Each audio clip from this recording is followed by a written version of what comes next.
हरे कृष्णा। आज हम ये चैप्टर फिनिश कर देंगे और जो बाकी बचे श्लोक हैं उनको हम लोग कर लेंगे। तो मैं स्क्रीन शेयर करती हूँ। 32, 33, 34 इन सारे श्लोकों को प्रभुपाद ने एक साथ उनका मीनिंग दिया है। 34 और 35। किं नो राज्येन गोविन्द, किं भोगैर्जीवितेन वा, येषाम् अर्थे काङ्क्षितं नो राज्यं भोगः सुखानि च, त इमेव स्थिता युद्धे प्राणास्त्यक्त्वा धनानि च, आचार्यः पितरः पुत्राः तथैव च पितामहः, मातुलः श्वशुरा पौत्रा श्यालः सम्बन्धिनस्तथा, एतान् हन्तुमिच्छामि घ्नतोऽपि मधुसूदन, अपि त्रैलोक्यराजस्य हेतो किं नु मही कृते, निहत्य धार्तराष्ट्रान् का प्रीति स्यात् जनार्दनः। यहाँ पर प्रभुपाद बता रहे हैं कि एक तो किम नो राज्य न गोविंदा, गोविंद गोविंद होते हैं जो, ये आप इसका मीनिंग देख सकते हैं यहाँ पे।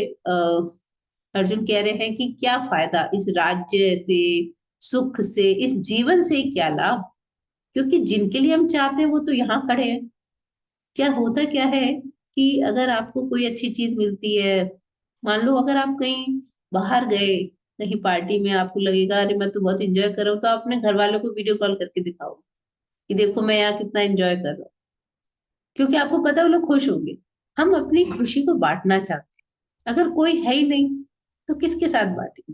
कोई बच्चा है, वो नया अगर टिफिन बॉक्स ले जाता है स्कूल में, और वो इसलिए ले जाता है भी अब मैं सब अपने फ्रेंडों को दिखाऊंगा, है ना। तो अगर कोई फ्रेंड ही नहीं आया तो उसका मजा थोड़ा किरकिरा हो जाता है। अब ले तो गया, अब दिखाऊं किसे। तो हम जो चाहते हैं कि सुख मिले, राज्य मिले या धन ऐश्वर्य मिले, हम चाहते हैं कि हमारा जो है उनको बांटना चाहते हैं। तो अगर सभी मर गए तो किसके साथ बांट। अर्जुन का एक ये वो है, युद्ध ना लड़ने का एक कारण है। CSDEI, C for compassion, D for destruction of family tradition, S for sin. इसको आप शॉर्टकट में लिख सकते हैं CSDEI। सी फॉर कंपैशन, उसको कंपैशन था कि ये हमारे योद्धा मरेंगे और इनके भी इतने सारे योद्धा मरेंगे, इनकी वाइफ्स के बच्चों का क्या होगा, इतने लोग मर जाएंगे, बहुत कंपैशन था। एस फॉर सिन, अगर हमने इनको मारा तो पाप लगे। D for destruction of family tradition, कि सारे के सारे हमारे जो कुल धर्म, जाति धर्म सब नष्ट हो जाएंगे क्योंकि सब मर जाएंगे। ई फॉर एंजॉयमेंट, हम एंजॉय कैसे करेंगे अगर हम जिनके लिए ये सब चाहते हैं वही मर जाए, तो एंजॉय कैसे करेंगे। और I for in decision, actually वो ढंग से डिसाइड नहीं कर पाता। सेकंड चैप्टर में इसका श्लोक आएगा। अभी इस चैप्टर में ये चार रीजन हमें देखने को मिलते हैं। तो यहाँ खुद कह रहा है कि जिनके लिए हम चाहते हैं वही युद्ध भूमि में खड़े हैं। तो फिर बता रहा है कि गुरुजन, पितृगण, पुत्रगण, पिता में, मतलब जितने रिलेशन है सब खड़े, सब अपने धन प्राण देने के लिए हैं। मैं क्यों मारूं, भले ही वो मुझे मार।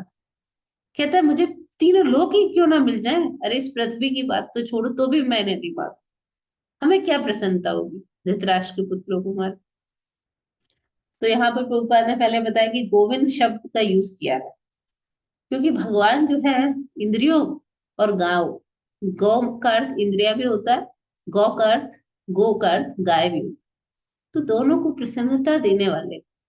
तो अर्जुन सोच रहा होगा कि कृष्ण समझे कि भाई मेरी इंद्रियां कैसे तुष्ट होंगी। लेकिन प्रभुपाद कहते हैं भगवान हमारी इंद्रियों को तुष्ट करने के लिए नहीं है, हमें भगवान की इंद्रियां तुष्ट करनी चाहिए। अगर हमने ऐसा कर दिया तो हमारी सारी इंद्रियां स्वतः तुष्ट हुई। ठीक है। तो यहाँ पर प्रभुपाद ने ये बताया है। अर्जुन जो है, क्योंकि भगवत भक्त है, इसीलिए उसके अंदर बहुत कंपैशन है, मारना नहीं चाहता। वो सोचता है कि भगवान भगवान को कहता है कि आप जनार्दन हो। जनार्दन का मतलब होता है मेंटेन करना सबको। हे जनार्दन, एक जन अर्दन भी कर दें तो लोगों को मारने वाला। वो चाहता है कि आप खुद ही मार दो। अर्जुन सोच रहा है कि आप ही सबको मार दो, मैं क्या करूंगा मार। ठीक है, उसको नहीं पता भगवान पहले ही मार चुके सब। ये 11 चैप्टर में बताएंगे भगवान विष्णु रूप दिखाते हुए। और दूसरी चीज थी, क्योंकि उसको लग रहा था कि इन सबको मैंने मारा तो हमें क्या लाभ होगा, थोड़े टाइम के सुख के लिए क्यों मारे। इन लोगों ने 37 ईयर्स राज किया। ये जब बैटल खत्म हो गई तो क्वेश्चन ये है कि अर्जुन को लगता है अगर मुझे बाद में जाके नरक जाना पड़ेगा सबको मारने के लिए पूरी की पूरी इतने लोगों को, तो थोड़े से एंजॉयमेंट के लिए मैं नरक क्यों जाऊं, अपनी मुक्ति का मार्ग क्यों बंद करूं। और वैसे भी भक्त जो है बड़ा क्षमाशील होता है ना। तो अर्जुन क्षमा करना चाहता। पाप पापमेवाश्रये तस्मान् हत्वा एतान् आततायिनः। तस्मात् तस्मात् न अर्हा वयं हन्तुं धार्तराष्ट्रान् सबान्धवान्। स्वजनं हि कथं हत्वा सुखिनः स्याम माधव। यहाँ पर कह रहा है, माधव शब्द यूज कर रहा है। कह रहा है ऐसे आतताइयों का, आतताई शब्द यूज कर रहा है कि हम इनका वध क्यों करें। अगर हमने किया तो हम पे पाप चढ़ जाएगा। तो इससे अच्छा है कि हम ना करें। हे माधव, माधव माने लक्ष्मी, लक्ष्मीपति, इससे हमें क्या लाभ होगा। हम अपने कुटुंबियों को मारकर कैसे सुखी हो सकते हैं। तो यहाँ माधव बोल रहा है कि आप लक्ष्मी के पति हैं तो मुझे क्यों ऐसे अनिष्ट अनिष्ट के कामों में लगा रहे हैं। भगवान तो कभी किसी का अनिष्ट चाहते नहीं। तो यहाँ प्रभुपाद ने बताया 6 प्रकार की आदतें हैं। विष देने वाला, घर में आग लगाने वाला, घातक हथियार से आक्रमण करने वाला, धन लूटने वाला, दूसरे की भूमि हड़पने वाला, और दूसरे की स्त्री का अपहरण करने वाला। अगर इनका हम वध कर दें तो कोई पाप नहीं लगता। लेकिन अर्जुन कोई साधारण व्यक्ति नहीं था जो इनका वध कर दे। इनको, भीमसेन को कई बार विष दिया दुर्योधन ने। पहली बार जब विष दिया तो वो नागलोक चला गया, वहां से वो और पी के आया। 10,000 हाथियों का बल था। उसके बाद कई बार विष दिया, बचा गया भीम। उन्होंने लाक्षागृह में आग लगाई थी, दूसरा आग लगाई थी। घातक हथियार से आक्रमण किए, धन लूटा, जुए में इनका धन लूटा धोखा देके, उनकी भूमि हड़पी, इंद्रप्रस्थ को पूरा हड़प लिया। एकदम दुखी हो गया दुर्योधन जलन के मारे। और इतनी अगर उसके अंदर शक्ति थी तो युद्ध करके लेता। उसने जुए में हरा दिया बस। जुए में हराया, फिर द्रौपदी का अपमान किया भरी सभा में। तो ऐसे आतताइयों का, पराई स्त्री का अपहरण, द्रौपदी को घसीट के बालों से, वो कौन थी द्रौपदी, यज्ञ से उत्पन्न हुई थी, अयोनिजा बोलते हैं। यज्ञ से उत्पन्न हुई थी, किसी माता के गर्भ से उत्पन्न नहीं हुई थी, कोई साधारण स्त्री नहीं थी। और एकदम पतिव्रता में नाम आता है, जबकि 5 पति थी। एक पति के साथ होते समय कभी दूसरे का स्मरण किया नहीं। और बहुत ही उच्च कोटि की का कैरेक्टर था द्रौपदी का, बहुत उच्च कोटि का कैरेक्टर। जब उसके इतने पुत्रों को मार दिया अश्वत्थामा ने, बहुत रो रही थी, बहुत विलाप कर रही थी। लेकिन जब अश्वत्थामा को पकड़ के लाए इसे मार दे, तो कहते हैं इसे मारो मत, क्योंकि ये इकलौता लड़का है। और उनके तो हस्बैंड भी मर गए हैं कृपी के, द्रोणाचार्य। और ये लड़का भी मर जाएगा तो उन्हें बड़ा दुख होगा। जैसे मैं दुखी हो रही हूँ वैसे ये भी जो है दुखी दुखी होंगी। इवन जयद्रथ को भी छुड़वा दिया कि ये जो बहन है, दुर्योधन की जो बहन थी, उसके हस्बैंड थे, सिंधु देश के राजा थे जो आजकल पाकिस्तान में सिंध, तो उनको भी छुड़ा दिया कि नहीं। तो इतनी दयालु, इतनी अच्छी स्त्री को, धर्मचारिणी, और जो आ, महाराज द्रुपद की पुत्री, जो कभी सभा में नहीं आई, बस एक बार आई थी स्वयंवर के टाइम। और जो है इतने बड़े बड़े युधिष्ठिर महाराज की पत्नी, भीम की पत्नी, अर्जुन की पत्नी, और कुरुवंश की रानी, उनकी पुत्र वधु, उसको ऐसे बालों से घसीट के लेके आए। रजस्वला थी वो। कितनी दुख की बात। तो ऐसे आतताइयों का तुरंत वध कर देना चाहिए। लेकिन अर्जुन, क्योंकि ही वॉज नॉट वेरी, उसने धर्मशास्त्र के अनुरूप सोचा कि नहीं, एक साधु पुरुष को किसी को मारना नहीं चाहिए, सबके साथ साधु व्यवहार करना चाहिए। यहाँ पे प्रभुपाद लेकिन कह रहे हैं कि साधु प्रवृत्ति का जरूर होना चाहिए, कायर नहीं होना चाहिए किसी को। क्योंकि राम जी तो इतने साधु थे, लोग कहते हैं राम राज्य, लेकिन जब रावण ने उनकी स्त्री का अपहरण किया, सीता माता का, तो उन्होंने पुल बनाया, समुद्र को बांधा, और पूरे का पूरा वंश नाश हो गया रावण। तो यहाँ पर ये है। और यहाँ की आतताई भी कौन है, उसी के रिश्तेदार है। ओके। तो अर्जुन सोच रहा है कि क्योंकि रिलेटिव है इसलिए उनको माफ कर देना चाहिए, क्योंकि स्वजनों का वध अच्छा नहीं माना जाता धर्मशास्त्र में, और क्षमा जो है बड़ी मानी जाती है। तो इसलिए अर्जुन इतना सब अपमान सह के भी जो है वो ये करना चाह रहा था, क्षमा कर देना चाहिए। यदि अपि एतेन पश्यन्ति लोभ उपहत चेतसः कुलक्षय कृतं दोषं मित्रद्रोहे च पातकम् कथं न ज्ञेयम् अस्माभिः पापादस्मात् निवर्तितुं कुलक्षया कृतं दोषं प्रपश्यद्भिः जनार्दन। यहाँ पर आप सब लोग ट्राई कीजिएगा वर्ड टू वर्ड मीनिंग भी पढ़ने का। कहता है कि इन लोगों को तो, यह है श्लोक नंबर, दो श्लोक है मेरे ख्याल, हाँ 37-30। तो इन लोगों को कोई दोष नहीं दिखता कि परिवार को मार, क्योंकि धर्म के अनुसार नहीं मारना चाहिए, लेकिन इन्हें बेईमानी और इस सब से दोष नहीं दिखता। लेकिन अगर हम परिवार के लोगों को विनष्ट करेंगे तो हम तो अपराध देख सकते हैं, तो हम क्यों ऐसे पाप करें, परिवार के लोगों को क्यों विनष्ट करें। ठीक है। एक्चुअली यहाँ पे जैसे प्रभुपाद ने ये भी क्लियर किया है, लोग को लगता है कि युधिष्ठिर महाराज ने जुआ खेला ही क्यों, क्योंकि उनको भी मालूम था, उन्होंने कहा भी था,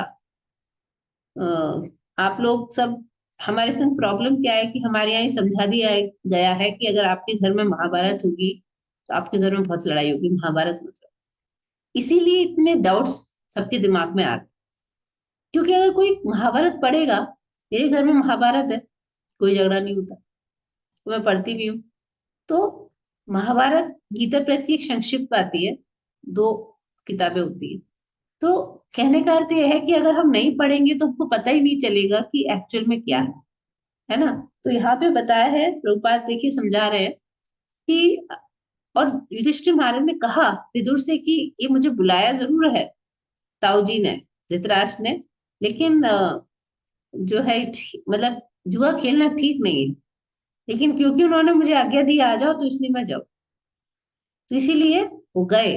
नहीं तो वैसे वो शकुनी से कभी नहीं खेलने जाते, क्योंकि उनको पता था कि शकुनी जो है वो कुछ छल करता है। अगर कोई नॉर्मली खेले तो ऐसा तो नहीं हो सकता कि हमेशा वो ही जीते, किसी के भी कुछ भी नंबर आ सकते, लेकिन कुछ उसने उसमें कर रखा था जिसकी वजह से हमेशा वही नंबर आते।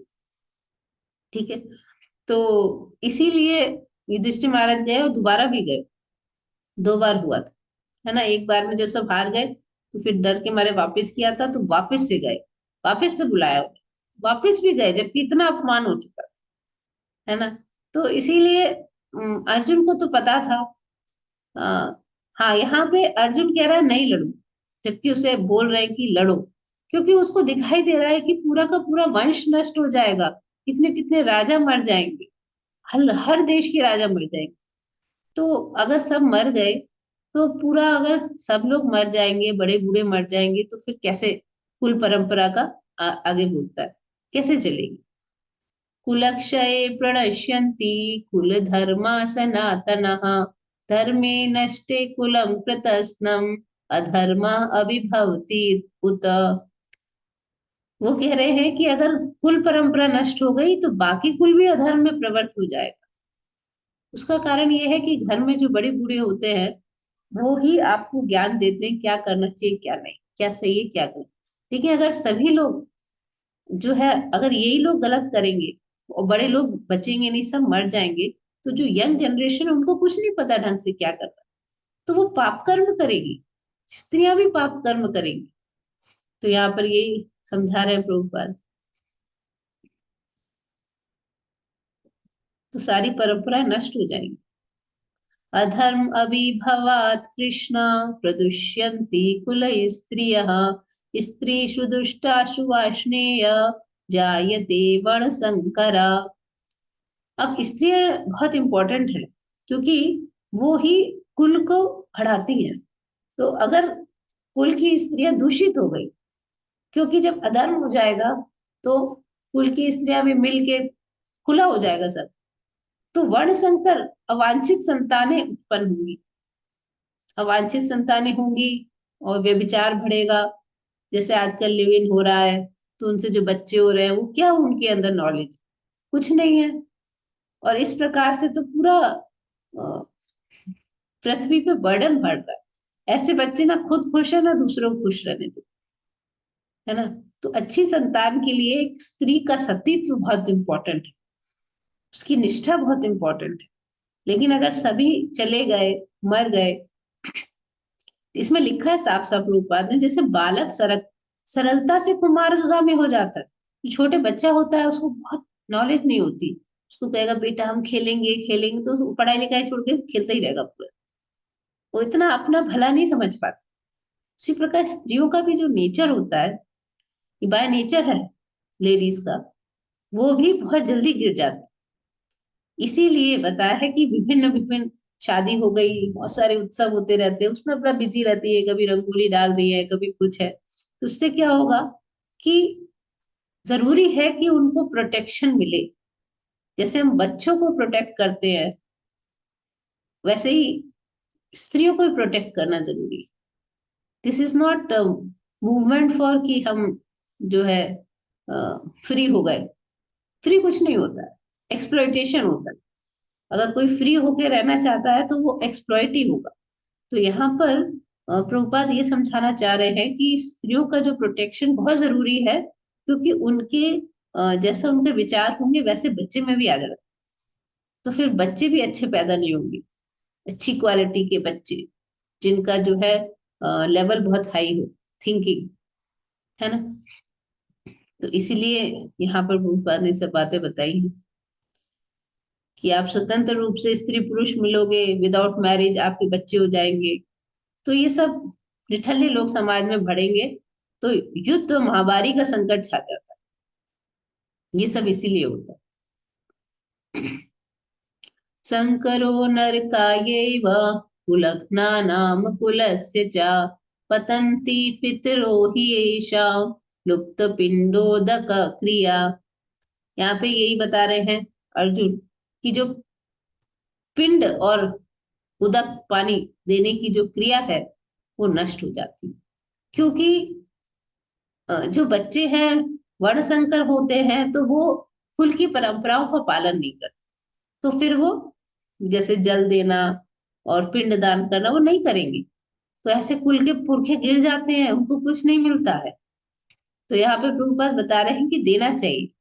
विष्णु पूजा के द्वारा अगर आप पिंडदान करते हैं या आपकी तिथि होती है, तो आप पहले उस भोजन को भगवान को भोग लगाइए।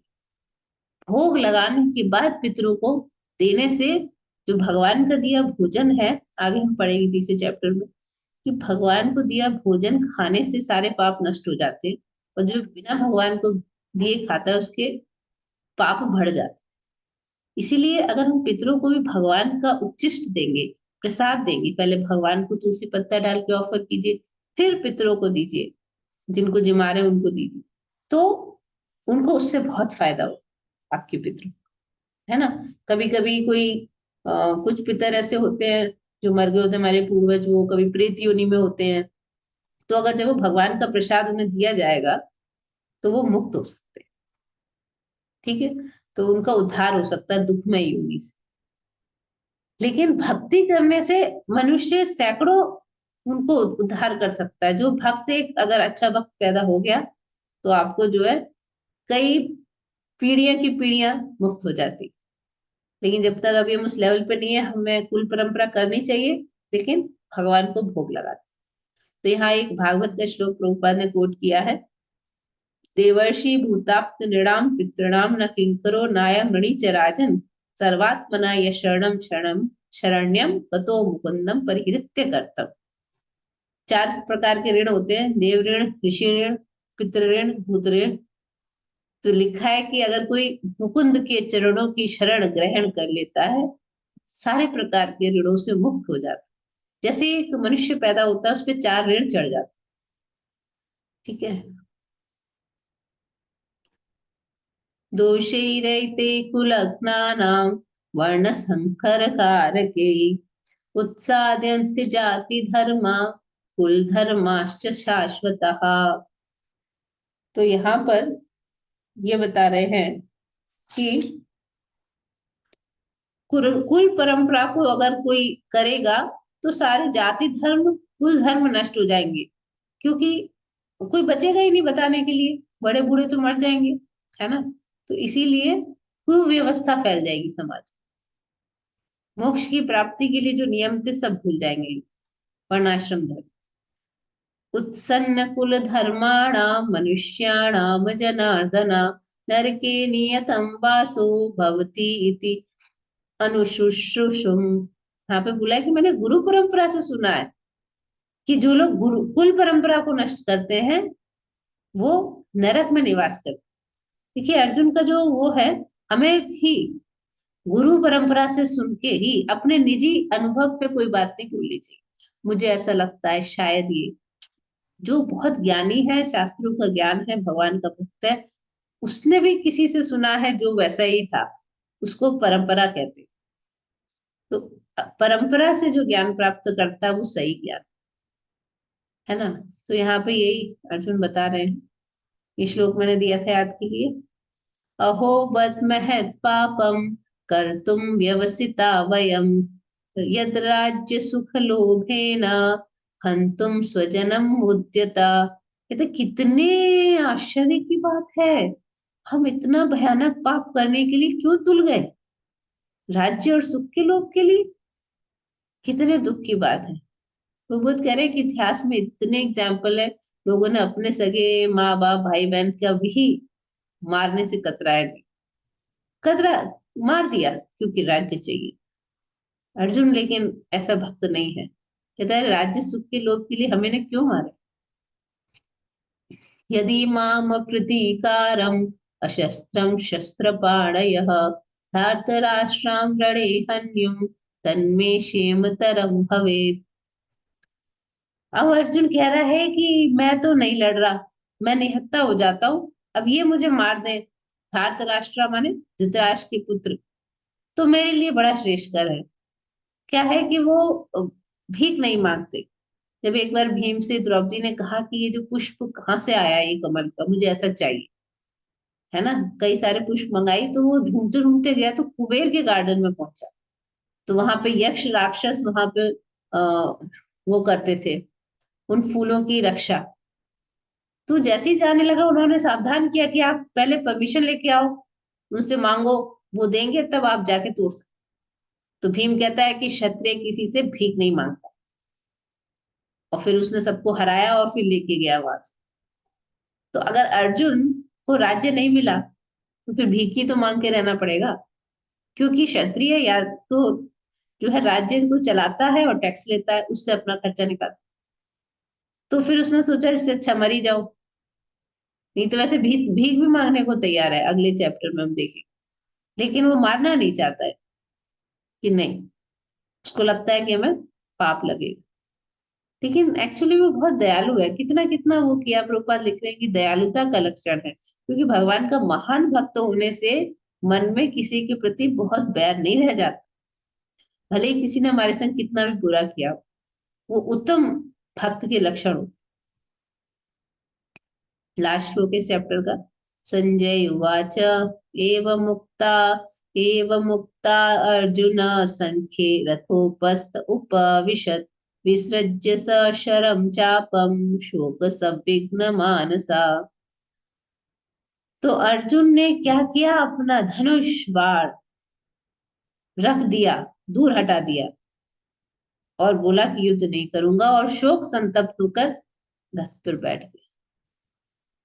जब आदमी बहुत ज्यादा दुख में डूब जाता है तो उसकी यही कंडीशन होती है। अर्जुन ने एक प्रतिज्ञा ले रखी थी, कोई मुझसे कह देना कि ये गांडीव धनुष छोड़ दो तो मैं उसका वध कर दूंगा। तो हुआ क्या कि जब ये युद्ध चल रहा था, ये बहुत पहले की प्रतिज्ञा थी, तो एक बार युधिष्ठिर को की लड़ाई हो गई कर्ण से, और कर्ण ने उनको काफी घायल टाइप कर दिया। तो वो आ गए, तो अर्जुन को जब पता चला तो उनसे मिलने गए। तो युधिष्ठिर ने सोचा कि कर्ण को मार के आ रहे हैं। तो बोले मार आए कर्ण को? बोले नहीं। बोले क्यों? मैं तो सोचा तुमने मेरा बदला लिया है, क्या फायदा है इसका कि तुम उसको मार के नहीं आ पाए? इससे अच्छा है कि तुम इस गांडीव धनुष को छोड़ दो। अब उसने क्या करे, उसने तो वो लिया था प्रण कि कोई अगर मुझसे ऐसे बोलेगा कि गांडीव धनुष को तोड़ दो, छोड़ दो, तो मुझे जो है उसको मारना पड़ेगा। अब अर्जुन ने निकाली तलवार, ये अपने वचन का पालन करना है। तो भगवान कृष्ण आए, बोले देखो दो तरीके से मारा जाता है, एक तो ऐसे जान से और दूसरा अपमानित कर। तो तुम युधिष्ठिर महाराज को भला भला बुरा बोल लो, उसको भी मारना कहते। फिर अर्जुन ने उन्हें कुछ कड़वी बातें सुनाई। फिर बाद में उनके चरणों में पड़ के उनसे माफी भी मांगी। ये भाई इस लेवल का भाद्र जो है प्रेम और आज्ञा पालन है महाभारत में, उसका कोई तुलना ही नहीं, है ना। और आजकल तो हम लोग ऐसे ही भाई बहन एक दूसरे को क्या क्या नहीं बोल देते, लेकिन एक्चुअली किसी को कड़वे शब्द बोलना एक तरीके से उसको मारने की समान। तो जो अर्जुन इस लेवल पे जा सकता है, उसने खुद अपने हाथों से गांडी छू। सोचिए इसका मतलब वो कितना ज्यादा शोक संतप्त हो गया, कितना ज्यादा उसको लग रहा है कि वो इतने ज्यादा कोई दुखी हो जाए तब भी उसकी त्वचा जलेगी, पसीने आएंगे, हाथ पैर में जलन होगी, शोक संतप्त होके बैठे। तो ये हमारा जो प्रथम अध्याय है अर्जुन विषाद युग खत्म हुआ। कल से हम दूसरा अध्याय शुरू करें। हरे कृष्ण।